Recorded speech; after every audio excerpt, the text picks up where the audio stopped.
I think I need to draw some more pictures of this cute furry little fellow. This, of course, is Chopper, who has been featured very heavily here in these flashbacks. So, hope you like this picture I drew.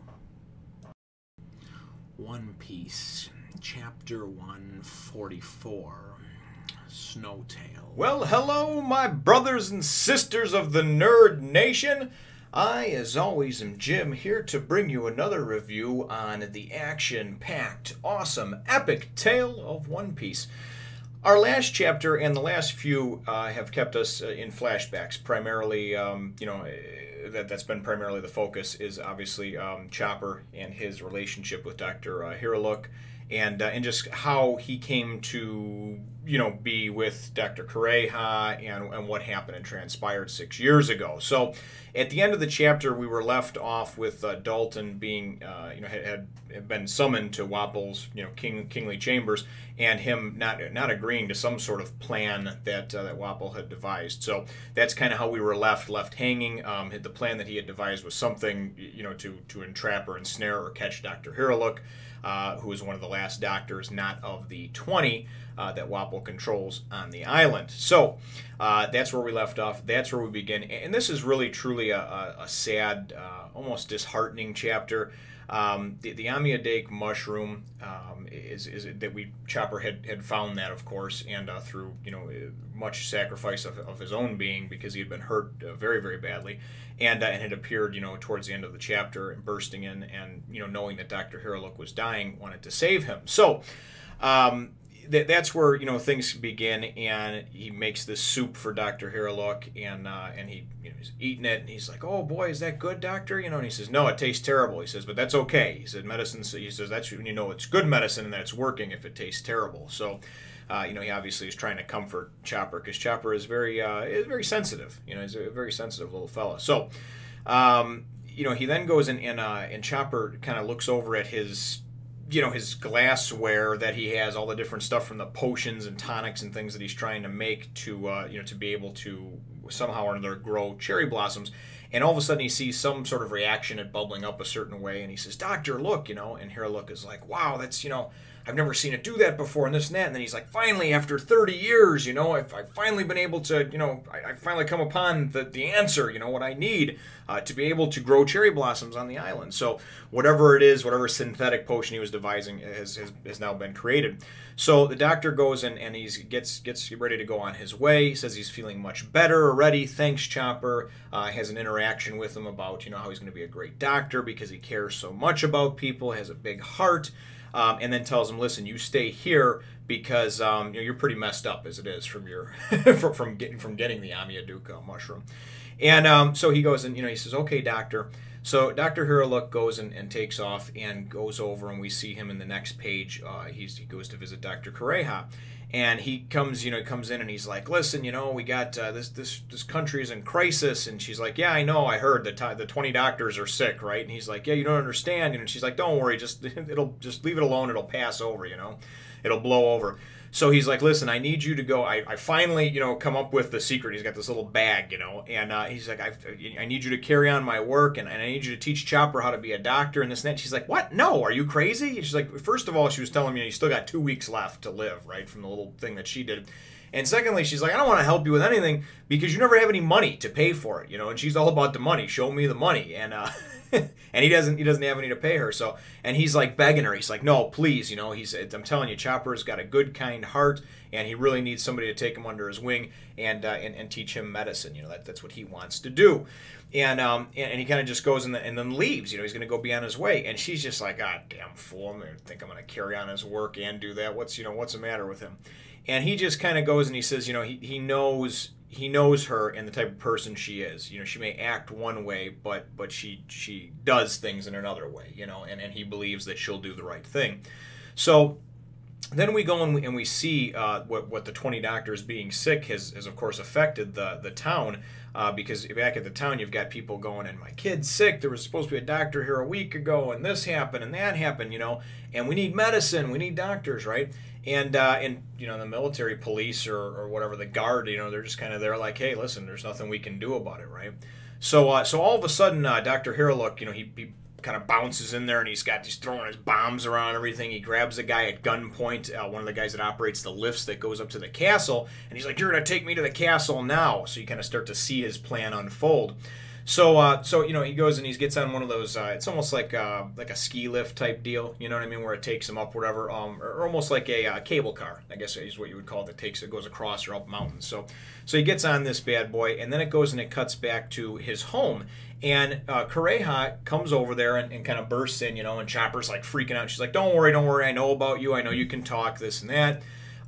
You know, she's like, and she's trying to figure out why he is like so almost like suicidal, like this is the end. You know, why he was like, you need to do this for me, you need to do that for me. He was basically making it sound like he had given up and it's all over. And she knows that, hey, you know, this thing that I did for him or whatever, you know, is going to trick his body. He's still got a couple weeks left to live.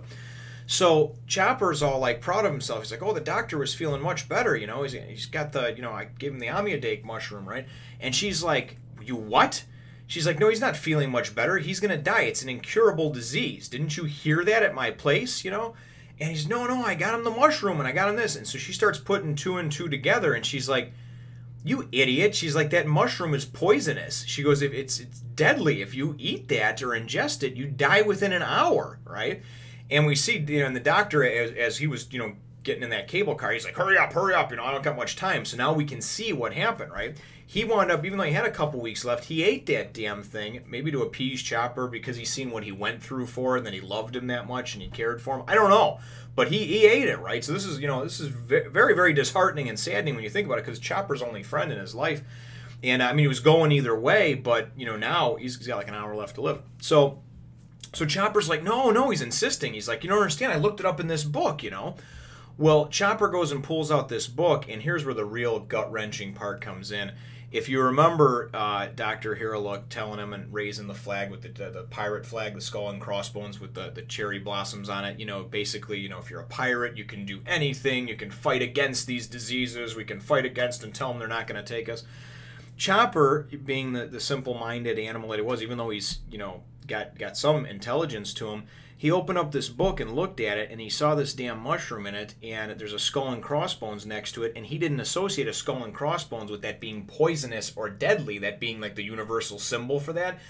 He associated it with, and maybe I'm reading too much into this, but he associated it with, you know, oh, that's great, you know, the doctor, pirates, and he's talking about, you know, then he's got this pirate flag and everything, right? So he didn't think anything bad of it, so here he went to all these great lengths to get this mushroom to ultimately be the instrument or the tool of the doctor's demise and destruction. So just very, very, very saddening. I mean, it's, you know, again, I mean, just like in the last chapter, just getting choked up just reading it. In the last chapter, you know, I'd said, well, you know, and hopefully Dr. Hiruluk will be able to live out a little bit longer, and if anything, I completely just, you know, screwed the pooch on that one, because he's living even less now. You know, he's definitely on death's doorstep.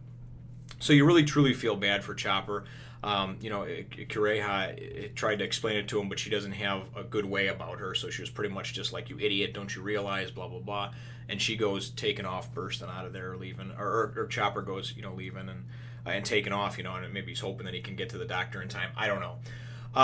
But then we go, and the chapter ends up shortly after that. We go and we see, you know, the guards up at the top, and you know, at the top of the mountain where Wapol's castle is, and they're like, oh, I can't believe the fool's coming up that he fell for it, you know. And I guess the whole plan that Wapol had in place, we see now, was a simple but effective one. He knew Dr. Kureha, even though he's kind of this quack and everything else, has a need to go and help people. And when rumor got around, or word got around that the 20 doctors were sick, right, he felt that it was his obligation to go in to cure them. So he gets to the top, and he kind of bursts in, and he's just like, oh, I'm here to save the 20 doctors, you know, and you know, here there's somebody sick, and it's just, like I said, it's just so saddening and disheartening, because you see this person who ultimately he's kind of an unlikable character, but you like some of his traits and his motives. You know, he was someone who was once bad, who's now tried to only do good, and even though it doesn't always work out the way he wants it to, you know, he really truly does mean well, you know, with what he does, and just the whole situation with Chopper ultimately being the instrument of his destruction.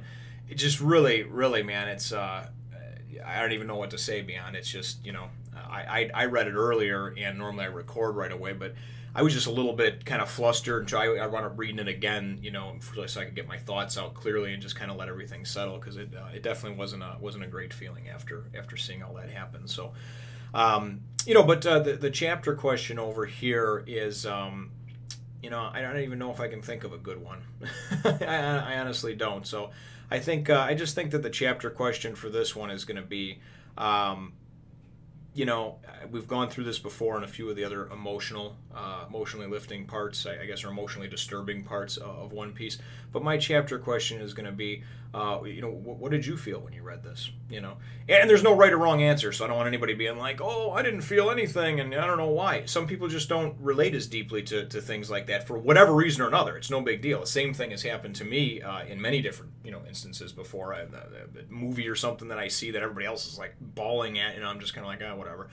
And it was just certain circumstances that led to that. So again, no right or wrong answers. But what did this particular you know, section of the story, you know, what did this make you feel? Did it make you feel sad, happy, indifferent, didn't really care, or what? You know, leave your answers, brothers and sisters, in the comments down below.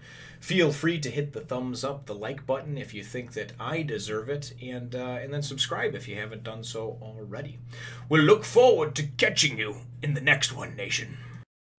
As always, brothers and sisters, thank you so much for watching the videos. Like and share and subscribe, and just spreading the word of the nation overall. So we'll definitely look forward to catching you in the next one.